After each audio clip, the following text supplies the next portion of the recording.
Είμαι ο άνθρωπος που έζησε μέσα στο φόβο και τη βία για τόσο πολύ καιρό.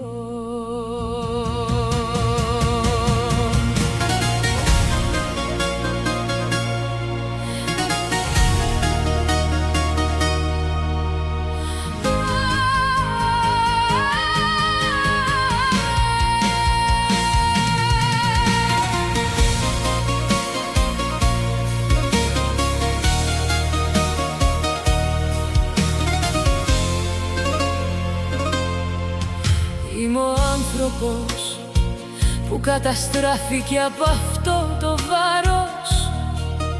Είμαι ο άνθρωπος που πνιγόταν στην περιφρόνηση. Είμαι ο άνθρωπος που καταργιόταν τη γέννησή του. Είμαι ο άνθρωπος που τον συνέθλιβαν για διασκέδαση. Είμαι ο άνθρωπος από τη δική σου γενιά. Είμαι ο άνθρωπος του οποίου το όνομα δεν γνωρίζεις.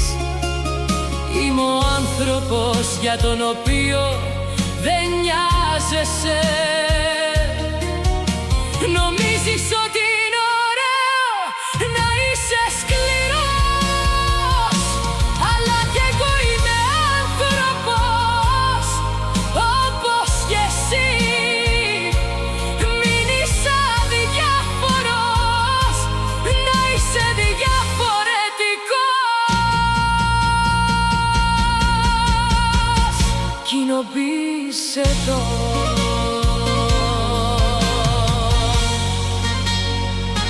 Κοινοποίησε το.